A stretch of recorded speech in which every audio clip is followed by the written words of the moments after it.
Do you think that you're a strong person? I think I am. I don't know. Who knows if you're strong or not? But Well, you seem to have such great resilience. yes, I do have it. Of course, I succumb every now and then. I scream and yell and do all that. But I think I am a strong woman, I think. Most people would say Patricia Neal was a strong person, even if she didn't believe it. Her career flourished, but she dealt with tragedy on other sides. Her one true love was a married man. She then married a man she didn't truly love to have children with, not all of whom survived. She also had personal health struggles. Several massive strokes left most of the world sure she wouldn't survive. But keep watching to learn why Patricia Neal has one regret from her affair with Gary Cooper. Meeting Gary. It was on the set of The Fountainhead where Patricia officially met Gary. The movie was a critical and commercial failure, but that's not to say nothing came of it. Patricia and Gary filmed scenes in a stone quarry for 3 days, beginning in July of 1948. The physical attraction was clear. She even remembers the moment she realized they had a connection. They were back on the Warner Brothers lot rehearsing a scene where his character professes his love for hers. He kisses her all over while she kneels before him to confess she loves him too. Art imitated reality more and more as they kept performing the scene. She later said, quote, "I looked forward to each scene where we would play together with a new sense of expectation. Lines in the film became pregnant with meaning for us." Gary was a notorious ladies' man. He'd been connected with leading ladies like Clara Bow, Lupe Velez, Marlene Dietrich, Carole Lombard, and Tallulah Bankhead. He eventually married Veronica Balfe in 1933. He remained faithful to her until becoming involved with Ingrid Bergman during 1943's For Whom the Bell Tolls. Patricia stood out for Gary among his long list of women. She was young, 25 years younger than him, with intelligence and a sense of humor that he loved. She fell for his sensitivity and romantic charm. She said, quote, "His eyes were the most fabulous shade of blue and always sparkling, and he had long eyelashes that were curled more outrageously than any girl's. His hands were long and graceful and beautiful. He was the most gorgeously attractive man, bright too." They didn't act on their feelings until after filming of The Fountainhead was finished. They thought revealing it too soon would ruin the sexual tension between their characters in the movie. When they did officially begin the affair, they tried to be as discreet as possible. It did bother her that he was married, but that wasn't her biggest regret.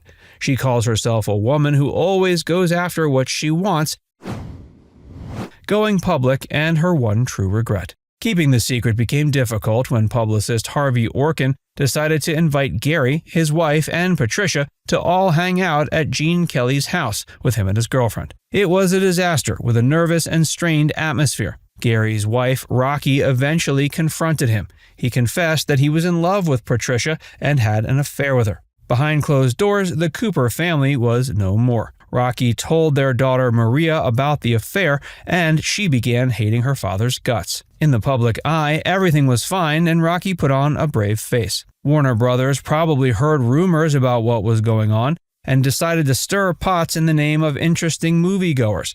They paired Patricia and Gary up again in 1950's Bright Leaf. It wasn't a success either. The behind-the-scenes story became more interesting when Patricia told Gary she was pregnant. It was a joyful celebration at first. They'd have a child, and it could be enough for him to divorce Rocky and for them to finally be together. Then they took time to think about it. Having an out-of-wedlock baby wasn't anything to celebrate in the public eye at the time. Ingrid Bergman, ironically, had catastrophic consequences from the same thing. They decided there was only one thing to do.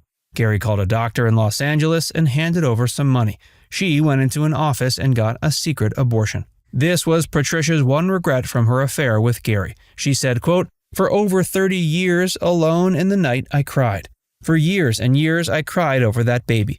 And whenever I had too much to drink, I would remember that I had not allowed him to exist. I admired Ingrid Bergman for having her son. She had guts. I did not. And I regret it with all my heart. If I had only one thing to do over in my life, I would have that baby." Gary's marriage did eventually end. He and Rocky were separated on May 16, 1951. The rumors about why later got proven. He and Patricia were seen together. He tried to keep it private, warning others of anywhere they were seen together not to photograph them or he would sue. They also tried to hide it in interviews, but it became obvious.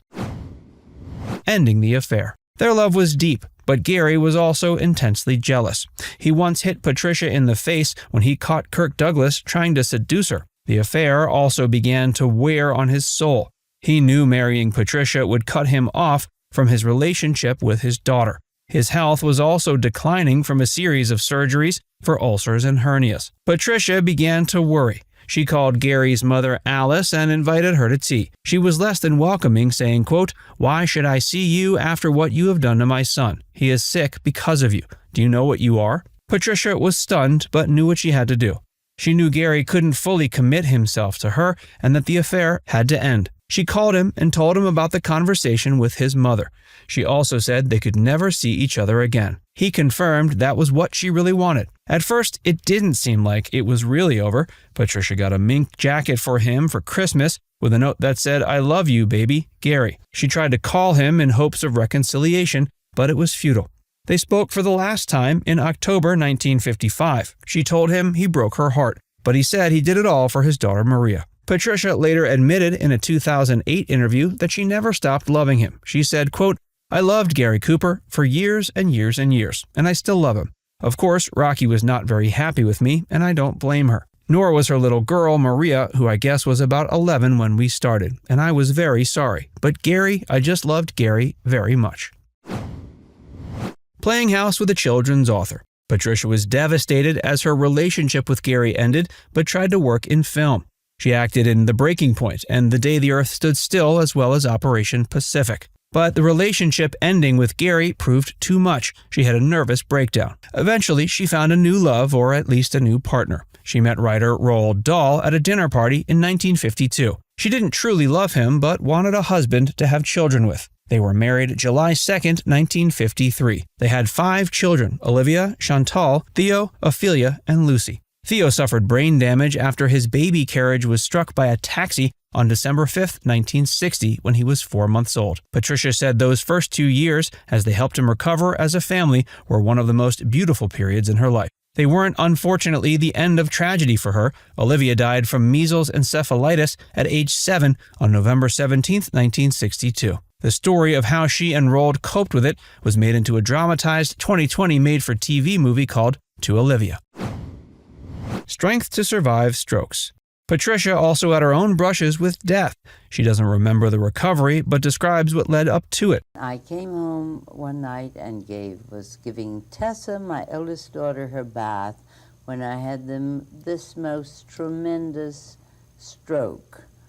I know that Roald, he came up with a drink for me.